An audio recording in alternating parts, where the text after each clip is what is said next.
हरियाणा की हर अपडेट के लिए बेल आइकन दबाएं और सब्सक्राइब करें STV हरियाणा न्यूज। नमस्कार, स्वागत है आपका। मैं हूं नंदिनी मिश्रा आपके साथ। बुलेटिन की शुरुआत करेंगे बड़ी खबर के साथ। पानीपत से बड़ी खबर आपको बता दें, सड़क हादसे में 3 लोगों की मौत हो गई है। पानीपत में बड़ा सड़क हादसा हुआ है। ट्रक ने मोटरसाइकिल सवारों को मारी टक्कर। पानीपत में बड़ा सड़क हादसा, इस हादसे में 2 लोगों की मौके पर ही मौत हो गई। एक ट्रक ने मोटरसाइकिल सवारों को टक्कर मार दी। तीसरे शख्स ने इलाज के दौरान तोड़ा दम। निम्बरी गांव के नजदीक ये बड़ा सड़क हादसा हुआ है। रविवार देर रात की घटना है। 3 लोग मोटरसाइकिल पर सवार होकर जा रहे थे और पीछे से तेज ट्रक ने बाइक को रौंद डाला, जिस पर सवार 2 लोगों की मौत हो गई और एक का इलाज जारी है। और इस खबर पर तमाम जानकारी के साथ हमारे सहयोगी जितेंद्र जुड़ चुके हैं। सीधा उनका रुख करेंगे। जितेंद्र, कैसे हुआ ये हादसा?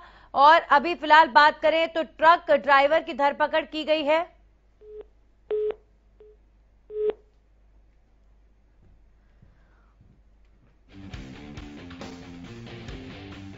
बड़ा सड़क हादसा पानीपत में निम्बरी गांव के पास ये हुआ है, जिसमें 3 लोगों की मौत हो गई है। ट्रक ने मोटरसाइकिल सवारों को टक्कर मार दी। 3 लोगों की जान चली गई। सड़क हादसे में 2 लोगों की मौके पर ही मौत हुई और एक व्यक्ति जिसे इलाज के लिए ले जाया गया, उसकी इलाज के दौरान मौत हो गई। तीसरे शख्स ने इलाज के दौरान दम तोड़ दिया।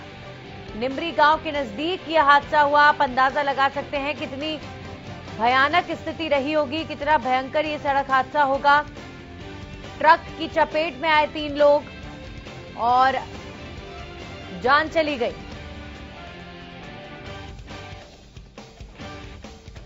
ट्रक ने मोटरसाइकिल सवारों को टक्कर मार दी। 2 लोगों की मौके पर मौत हुई और तीसरे शख्स की इलाज के दौरान मौत। इस खबर पर हमारे सहयोगी जितेंद्र जुड़ गए हैं। जितेंद्र, क्या है पूरा मामला?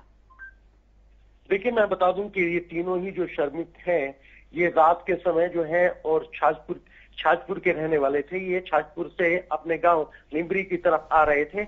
आते वक्त जो है एक डंपर ने, तेज रफ्तार डंपर ने जो है वो रेत से भरा हुआ था और ये मोटरसाइकिल पर थे तीनों, और मौके पर इनको टक्कर इतनी जोर की मारी कि दोनों की मौत हो जाती है। तीसरे को पानीपत के सामान्य हॉस्पिटल लाया जाता है, जहां से उसको PGI रेफर किया गया। बीच रास्ते में उसकी भी मौत हो गई।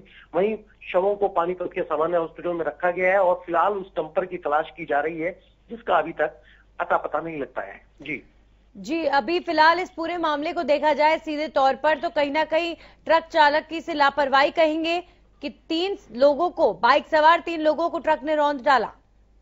जी, बिल्कुल। जिस तरीके से रात को जो है बेपरवाह होकर ट्रक ड्राइवर हो या डंपर चालक हो, जिस तरीके से लापरवाही करके बड़ी तेज गति से चलाते हैं, तो कहीं ना कहीं उनकी गलती है। और मोटरसाइकिल पर बैठे युवकों को जिस तरीके से टक्कर लगी, उससे और उसके बाद जो है वो डंपर चालक वहां से फरार हो जाता है, तो कहीं ना कहीं राहगीरों ने भी कोशिश की। तो इस मामले में यही निकल के आ रहा है कि डंपर चालक बड़ी तेजी से आ रहा था, जिस वजह से मोटरसाइकिल को उसने टक्कर मारी, जबकि मोटरसाइकिल वालों की गलती नहीं बताई जा रही। जी बिल्कुल। चलिए, बहुत बहुत शुक्रिया जितेंद्र आपका तमाम जानकारी के लिए। तो सड़क हादसे में 3 लोगों की मौत हो गई है। डंपर की चपेट में ये 3 लोग आए और जान चली गई।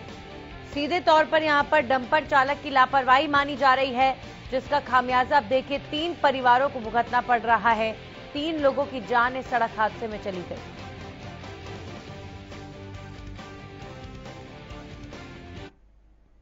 और अब रुक कर लेते हैं एक और बड़ी खबर का। टीका उत्सव का आज दूसरा दिन देश भर में चलाया जा रहा है टीका उत्सव में ज्यादा से ज्यादा वैक्सीनेशन का लक्ष्य। 14 अप्रैल तक देश भर में टीका उत्सव अभियान। पहले दिन हरियाणा में 1,13,917 लोगों को टीके की पहली खुराक दी गई। प्रदेश में अब तक 24 लाख से ज्यादा लोगों का वैक्सीनेशन हो चुका है।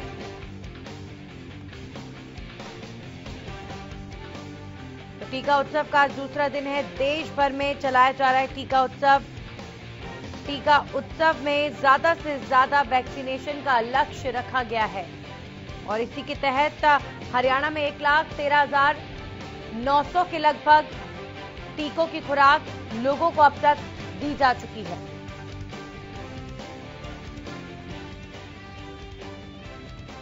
24 लाख से ज्यादा लोगों का वैक्सीनेशन इन टोटल माना जाए हो चुका है। और इस उत्सव के दौरान, टीका उत्सव के दौरान पहले दिन हरियाणा में 1,13,917 लोगों को टीके की खुराक दी गई है।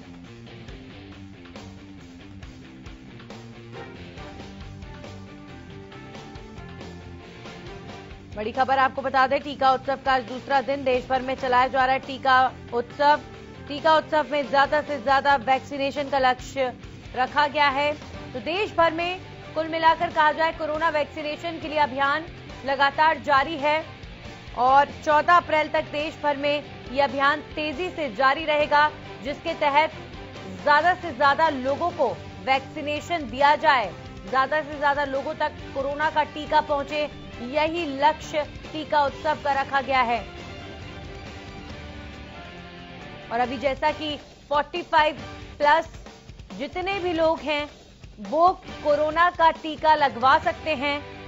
तो आप भी अगर अब तक टीका लगवाने नहीं पहुंचे हैं और 45 प्लस हैं या किसी गंभीर समस्या से ग्रसित हैं तो जरूर जाइए अपने नजदीकी अस्पताल जहां पर कोरोना का वैक्सीनेशन हो रहा हो। ऐसे कई सेंटर्स स्थापित किए गए हैं शहरों में जहां पर कोविड वैक्सीन दी जा रही है। तो उन सेंटर्स में जाइए और कोरोना की वैक्सीन जरूर लीजिए, क्योंकि जिस रफ्तार के साथ कोविड फैल रहा है बहुत ज्यादा जरूरी है वैक्सीन लेना भी और जरूरी है सावधानी बरतना भी। हाँ, वैक्सीन लेने के बाद लापरवाही मत करिएगा, क्योंकि ऐसे कई मामले सामने आए हैं जिसमें कोरोना का टीका लिया जा चुका है लेकिन फिर भी कोरोना से ग्रसित हुए हैं लोग।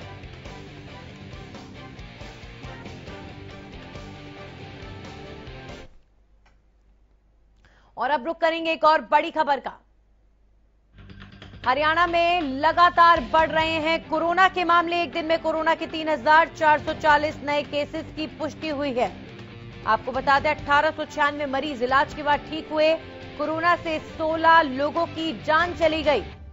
गुरुग्राम में 1084, फरीदाबाद में 445 नए केसेस सामने आए, करनाल में 264, कुरुक्षेत्र में 194 नए केसेस, अंबाला में 183, हिसार में 177, सोनीपत में 155, यमुनानगर में 149 नए केसेस, जींद में 138, पानीपत में 110 नए मामले। मैं आपको 24 घंटे के आंकड़े बता रही हूं।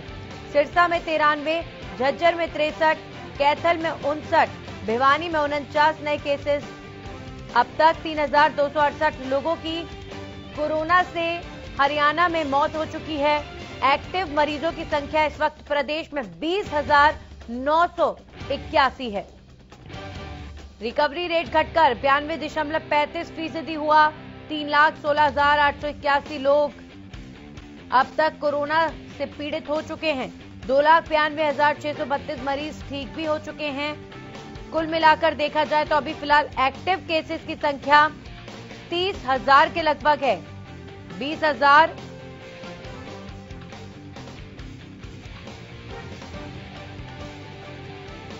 और इस खबर पर हमारे सहयोगी लाजपत जुड़ चुके, सीधा उनका रुख करेंगे। सोनीपत के हालात उनसे जानेंगे। लाजपत, बीते 24 घंटों में सोनीपत में क्या हाल? जी बिल्कुल, देखिए लगातार जिला सोनीपत पर काफी बड़ी आफत है। आफत इसलिए कहेंगे, लगातार जो है सिंघू बॉर्डर पर जो किसान बैठे हैं, जो जत्थाबंदी है, वो लगातार कह रहे हैं कि कोरोना नहीं है। जैसे राकेश टिकैत ने भी कहा कि 2 तारीख के बाद कोरोना आ जाएगा, छुट्टी पर है। लगातार देखिए, आप अंदाजा लगा सकते हैं कि जो अलग अलग स्टेट से जो किसान बैठे हैं, जो दिल्ली की दहलीज पर, वो काफी बड़ा एक जो है किसान आंदोलन है और उसको लेकर मद्देनजर रखते हुए जो स्वास्थ्य विभाग की टीम के सामने काफी बड़ी चुनौती है, विभाग के सामने काफी बड़ी चुनौती है, क्योंकि लगातार बात करें तो जो आसपास का एरिया है वो भी अटैचमेंट है, जो लोग आते जाते हैं। तो कोरोना का जो बम फटना है वो सोनीपत से लाजमी है, क्योंकि आप अंदाजा लगा सकते हैं अलग अलग औद्योगिक क्षेत्र है, कुंडली है, राई है, और ये अलग अलग स्टेट से लोग रहते हैं। तो आप अंदाजा लगा सकते हैं ये बीमारी कितनी लंबी फैल सकती है। हरियाणा न्यूज की टीम लगातार लोगों से अपील करती है कि आप अपने आप को सुरक्षित रखें और भीड़ में ना जाएं और सोशल डिस्टेंसिंग का ध्यान रखें।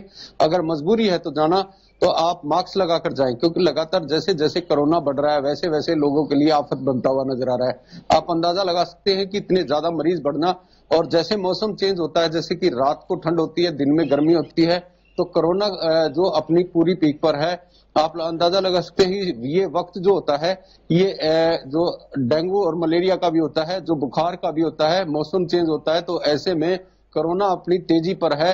तो लोग जो है लापरवाह दिखाई दे रहे हैं। लोग इसलिए लापरवाह दिखाई दे रहे हैं, मास्क का ध्यान नहीं देते, सोशल डिस्टेंसिंग का ध्यान नहीं देते, और भीड़ भी ऐसी लगी रहती है।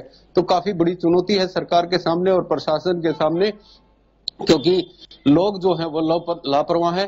हम अपील करते हैं कि सरकार कोई ठोस कदम न उठाए, इसलिए अपने आप को सुरक्षित रखें, भीड़ ना बनाए और सोशल डिस्टेंसिंग का ध्यान रखें और मास्क लगाकर रखें, वरना दोबारा से ऐसी स्थिति ना बने कि लॉकडाउन करना पड़े। क्योंकि लॉकडाउन पीछे किया था तो अभी तक जो हालात नहीं संभल पाए हैं।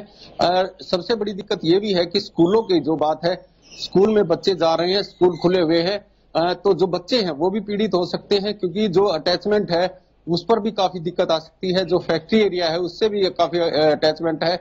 आप अंदाजा लगाइए, सोनीपत जो जिला है, 70% जो दिल्ली से आवागमन है, जो दिल्ली जाते आते लोग हैं, रेल भी चल रही है, रेल में भी कोविड हो सकता है, तो ये काफी बड़ी बीमारी फैल सकती है। इसलिए हरियाणा न्यूज की टीम फिर से अपील करती है कि अपने आप को सुरक्षित रखें, अपने घर को सुरक्षित रखें, अपने आप को आफत में ना डालें, क्योंकि कोरोना एक ऐसी बीमारी है जिससे कि काफी बड़ी बीमारी फैलती हुई नजर आती है। लगातार जो लोग हैं वो लापरवाह हैं। अगर बात करें तो औद्योगिक क्षेत्र 20 मील एक मंडी लगती है, अवैध मंडी, वो काफी भीड़ रहती है और वहां पर काफी बड़ी दिक्कत रहती है। प्रशासन की काफी बड़ी लापरवाही है, उस भीड़ को हटाना चाहिए। अवैध मंडी है, जहां पर भीड़ होती है वहां पर प्रशासन की जिम्मेवारी बनती है कि भीड़ को ना बनने दिया जाए। ऐसे में ये बीमारी काफी बड़ी फैलती है। और सबसे बड़ी दिक्कत यह है कि माफिया है, जो प्राइवेट बसें हैं, वो जो लोगों के अंदर एक दहशत फैला रहे हैं, दोबारा से लॉकडाउन हो सकता है, वो भर भर कर बसों को यहां से लेकर जा रही हैं, जो प्लाइन कर रहे हैं जो लोग हैं। और दूसरी की जो दोबारा से लॉकडाउन की वजह से जो लोग भाग रहे हैं, उनसे भी अपील है आप संयम रखें, शांति रखें, क्योंकि सरकार जो अपने कदम उठाती है तो कोई सोच समझ कर ही उठाती है। लगातार जो है लोग लापरवाही दिखाई दे रहे हैं। नंदनी, इसमें काफी ऐसी दिक्कतें हैं जिसको सरकार को ठोस कदम उठाने पड़ेंगे और जो प्रशासन को भी ठोस कदम उठाने पड़ेंगे। नंदनी, ऐसे में काफी सवाल निशान खड़े होते हैं कि जो सोनीपत है, जो दिल्ली के बहुत नजदीक है, और दिल्ली के नजदीक होना, आप अंदाजा लगा सकते हैं कि बीमारी अगर सोनीपत में फैलती है तो कितनी तेजी से हरियाणा में फैलेगी, क्योंकि काफी बड़ी दिक्कत होगी। क्योंकि आप अंदाजा लगाइए कि यहाँ पे अलग अलग स्टेट से जो लोग हैं और यहाँ पर किसान आंदोलन भी है, तो ये कितनी स्पीड से ये जो कोविड फैलेगा, और इसका अंदाजा लगाना भी मुश्किल होगा, क्योंकि काफी मात्रा में यहाँ पर किसान बैठे हुए हैं, औद्योगिक क्षेत्र है, तो काफी ऐसी दिक्कत आ सकती है जो कोरोना के पेशेंट बढ़ सकते हैं। तो लोगों से अपील है। जी चलिए, बहुत बहुत शुक्रिया आपका लाजपत, तमाम जानकारी के लिए। तो जो बात यहाँ पर लाजपत ने उठाई वाकई बहुत गंभीर है, क्योंकि कई जो किसान यहाँ सोनीपत में सिंघू बॉर्डर पर बैठे हुए हैं, वो कोरोना को कुछ नहीं मान रहे हैं और उनका सीधे तौर पर कोरोना को लेकर भी कहना है कि ये सरकार की साजिश है आंदोलन को खत्म करने की। तो कहीं ना कहीं हास्यास्पद नजर आता है, लेकिन बेहद गंभीर भी है कि इस मानसिकता को दूर करना जरूरी है कि कोरोना कुछ भी नहीं है। और अब हम सीधा रुख कर लेते हैं, हमारे सहयोगी रतिया से जुड़े हैं अशोक ग्रोवर। अशोक, अगर बात करें रतिया की बीते 24 घंटों में, तो अभी फिलहाल वहां कितने आंकड़े बीते 24 घंटों में सामने आए हैं? देखिए नंदनी, मैं बता दूं कि कल शाम को जो स्वास्थ्य विभाग की टीम आई थी, जिले की 33 के करीब मामले आए थे कोरोना के, जिसमें एक महिला की मौत भी हुई है। हम इसको हल्केपन से ले रहे हैं, मगर कोरोना कितना गंभीर है ये जिसके परिवार में मृत्यु होती है उनको ही पता है। नंदनी जी बिल्कुल अशोक, जाहिर तौर पर इस बीमारी की गंभीरता वो लोग ज्यादा समझते हैं जिन लोगों को ये बीमारी हो जाती है, लेकिन कहीं ना कहीं जरूरत है अशोक उन लोगों को समझने की, इस बीमारी की गंभीरता को वो लोग पहले समझे जिनको अभी तक कोरोना हुआ नहीं है, और जितना बचेंगे उतना सुरक्षित रहेंगे, क्योंकि किसकी बॉडी में ये बीमारी कैसे रिएक्ट कर रही है कुछ नहीं कहा जा सकता। और मृत्यु दर जो हरियाणा की रही है बीते 24 घंटे में, वो भी डराने वाली है। देखिए इसमें कोई दो रहने नंदनी, क्योंकि मौसम है, जो इस वक्त मौसम बदल रहा है और खांसी जुकाम के अक्सर मरीज बढ़ते हैं, वायरल होता है जी। और इसके दौरान कोरोना भी अपने पैर पसार चुका है, कोरोना भी लोगों को अपनी चपेट में लेता है। हालांकि स्वास्थ्य विभाग बार बार कह रहा है कि 45 साल के ऊपर से जो आयु वाले व्यक्ति हैं वो कोरोना वैक्सीन ले, मगर उसमें भी लोगों का रुझान नहीं दिख रहा। बार बार शिविर लगाए जा रहे हैं, मगर उसके बावजूद भी लोग उसमें जाने को सहमत नहीं है। बहुत कम लोग आ रहे हैं वैक्सीन लगवाने के लिए। जी, कहीं ना कहीं लोगों का वैक्सीन के लिए कम सामने आना ये भी अपने आप में सही बात नहीं है, गलत है, क्योंकि वैक्सीन कहीं ना कहीं एक जरिया है खुद को कोरोना से बचाने का, और सावधानी रखी जाए यही उम्मीद लोगों से की जा सकती है। अशोक, जिस रफ्तार से प्रदेश में इस वक्त कोरोना फैल रहा है, हेल्थ एक्सपर्ट्स की सीधे तौर पर यही राय है कि अप्रैल का जो ये पूरा महीना है ये बहुत ज्यादा खतरनाक साबित होगा अगर लोग नहीं संभले तो, और आने वाले दिन में भी जो केसेस पहले स्ट्रेन में थे उससे कितने गुना ज्यादा बढ़ सकते हैं, लोगों की लापरवाही की वजह से नहीं कहा जा सकता। बहरहाल बहुत बहुत शुक्रिया आपका तमाम जानकारी के लिए। तो प्रदेश में इस वक्त लगातार कोरोना के मामले जिस स्पीड के साथ बढ़ रहे हैं, सवाल यही खड़ा होता है कि कहीं ना कहीं अगर अब भी लापरवाही का ये मंजर, लापरवाही का ये एटीट्यूड नहीं खत्म हुआ तो इमेजिन करिए कि आने वाले दिनों में स्थिति होगी क्या, क्योंकि पिछले वाले स्ट्रेन से ज्यादा खतरनाक स्थिति अब आ चुकी है, और ये स्थिति चंद दिनों में आई है। पहले महीनों लग गए थे, अब चंद दिनों में हम उस स्थिति पर पहुंच गए हैं जो पिछले स्ट्रेन में सबसे ज्यादा पीक पॉइंट था। अब इस स्ट्रेन का पीक पॉइंट कितना होगा कुछ नहीं कहा जा सकता, मामले कितने ज्यादा रफ्तार के साथ बढ़ रहे हैं। ऐसे में लगातार आपसे अपील और अब तो रिक्वेस्ट भी करना चाहेंगे कि कोरोना की गंभीरता को समझिए। जो लोग कोरोना में एसिम्प्टोमेटिक हैं, हो सकता है उनमें आपको सिम्टम्स नजर आए तो आपको लगे ये कोई बीमारी नहीं है, लेकिन जो लोग गंभीर बीमारियों से पीड़ित हैं, कोरोना उनके लिए वाकई जानलेवा साबित हो रहा है, और कई लोगों की जान कोरोना से अब तक जा चुकी है, कई परिवारों ने अपनों को खोया है। तो इसीलिए इस बीमारी की गंभीरता को समझें और मास्क जरूर लगाएं। हमारे सहयोगी जगदीश जुड़ चुके हैं, सीधा उनका रुख करेंगे। जगदीश, बात करें सिरसा के, बीते 24 घंटे में सिरसा में क्या हालात? जी नजनी, अगर सिरसा की बात की जाए तो सिरसा में जो 53 केस है कल 24 घंटे में मिले हैं। दिन प्रतिदिन सिरसा के केसेस बढ़ते नजर आ रहे हैं। और सिरसा की बात की जाए तो प्रॉपर सिरसा में 44, डब्बावाली में 8 और कालावाली में 6, ओडा में 2, नाथसीजोक्टा में 10 और माधव सिंगाना में 6। चौटाला की बात की जाए तो 5। अगर बड्डागुडा की बात करें तो 11 केसेस टोटल जो कल मिले हैं। कहीं ना कहीं लोग हैं नजरी इस बात को लेकर गंभीर नजर नहीं आ रहे हैं। दिन प्रतिदिन जो है कोरोना बढ़ता जा रहा है, महामारी है जो फैलती जा रही है। लोग इस बात को लेकर सचेत नहीं है, ना ही प्रशासन इस ओर ध्यान दे रहा है। लोग भी हैं जो मास्क का प्रयोग नहीं कर रहे हैं। सरेआम बाजारों में देखा जा रहा है कि बिना मास्क के लोग जो घूमते नजर आ रहे हैं। सोशल डिस्टेंस का प्रयोग बिल्कुल नजरी नहीं किया जा रहा। पूरे हरियाणा की अगर बात की जाए तो हरियाणा में 3505 जो आंकड़ा है, कल सबसे ज्यादा जो आंकड़ा दिन प्रतिदिन बढ़ता जा रहा है। WHO की अगर गाइडलाइन की बात की जाए तो दिन प्रतिदिन और बढ़ने के आसार जो है बनते नजर आ रहे हैं। नंदनी, अगर बात की जाए कल की, तो कल टीकाकरण दिवस मनाया गया था। उसको लेकर 1,13,917 लोगों को जो टीकाकरण किया गया है, बल्कि 1,66,666 जो लोग हैं पहली बार टीकाकरण किया गया था। लेकिन सरकार की ओर से 1,24,500 लोगों को जो टीकाकरण का लक्ष्य रखा गया था। कहीं ना कहीं टीकाकरण जो वैक्सीन की बात की जाए तो वैक्सीन ज्यादा लोगों को लगी है, लेकिन वैक्सीन लगने से लोगों को इतना भयभीत, जो लोगों को इतना कोरोना से वो नहीं होना चाहिए कि कोरोना महामारी नहीं है, लेकिन लोगों को मास्क और सोशल डिस्टेंस का प्रयोग जरूर करना चाहिए। जी नंदनी। जी बिल्कुल, जाहिर तौर पर जिस तरीके से लोग मास्क को नहीं पहन रहे हैं, और अभी भी अगर हम भीड़ भाड़ वाले इलाकों में जाएं और वहां पर जो है लोग बेफिक्र नजर आ रहे हैं, वो डराने वाली बात है ही। लेकिन यहाँ पर सबसे ज्यादा जरूरी प्रशासनिक सख्ती की भी है, और जगदीश, ज्यादा से ज्यादा सैंपलिंग हो ये बहुत ज्यादा आवश्यक है। क्या उसके प्रावधान किस तरीके के यहाँ पर किए गए हैं? हर एक जन का सैंपलिंग हो पाए, और जो स्पेशली जहां पॉजिटिव केसेस निकल रहे हैं वहां पर लोगों की टेस्टिंग ज्यादा से ज्यादा हो, इसे लेकर क्या नजर आ रहा है? जी नंदनी, बिल्कुल जो टेस्टिंग बिल्कुल ज्यादा होनी चाहिए, लेकिन प्रशासन है, अगर स्वास्थ्य विभाग की बात की जाए, कालावाली की बात की जाए तो कालावाली में बिल्कुल स्वास्थ्य विभाग है जो कुंभकर्णी नींद सोया है। कहीं ना कहीं सैंपलिंग की संख्या जो कम नजर आ रही है। लेकिन नंदनी, कालावाली क्या सिरसा जिला में ऐसे लोग देखे जा रहे हैं जो संक्रमित हो सकते हैं, जहाँ कोरोना पॉजिटिव है, वो खुलेआम सरेआम घूम रहे हैं। कहीं ना कहीं प्रशासन को सचेत होने की जरूरत है कि लोगों की ओर ध्यान दें और लोगों को जागरूक करें और लोगों को भी जागरूक होने की जरूरत है। हरियाणा न्यूज की टीम बार बार लोगों को सचेत कर रही है कि कोरोना महामारी जो दिन प्रतिदिन बढ़ रही है उसको लेकर सचेत रहने की जरूरत कहीं ना कहीं लोगों के लिए है, क्योंकि लोगों को मास्क पहनना चाहिए।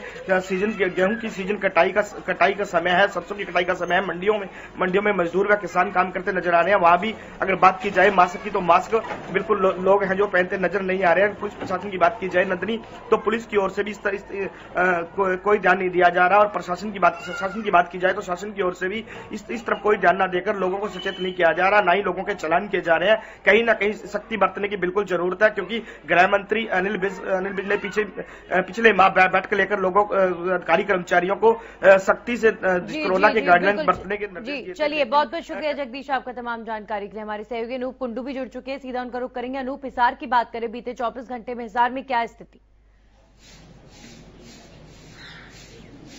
नंदनी जी, हिसार में लगातार मामले बढ़ रहे हैं। 177 नए मामले सामने आए हैं, जो अपने आप में एक चिंता का विषय है। इसके साथ साथ अगर हम मौत का आंकड़े की बात करें तो एक के मौत होने के बाद 341 का आंकड़ा पूरे अब तक कोरोना काल का हिसार में हो चुका है। और एक्टिव केस की अगर हम बात करें तो 743 एक्टिव केस अब हिसार में है।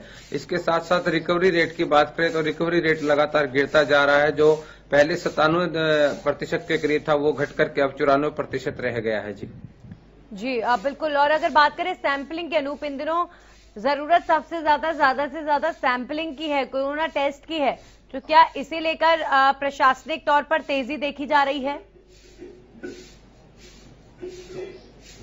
बिल्कुल नंदनी जी, सैंपलिंग का तो काम चला हुआ है, उसके साथ साथ वैक्सीन का भी काम जोरों पर चला हुआ है। वैक्सीन लगाने की जो प्रक्रिया है वो शुरू की गई है। इसके लिए सिविल हॉस्पिटल हिसार के साथ साथ जो सीएचसी और पीएचसी सेंटर है वहां पर भी प्रशासन की टीम लगातार कोरोना वैक्सीन लगाने में जुटी हुई है। और लोगों में जो भ्रांतियां थी पहले वैक्सीन को लेकर के, कहीं न कहीं उसको दूर करने के लिए भी अभियान चलाए जा रहे हैं। चलिए, बहुत बहुत शुक्रिया अनूप आपका तमाम जानकारी के लिए।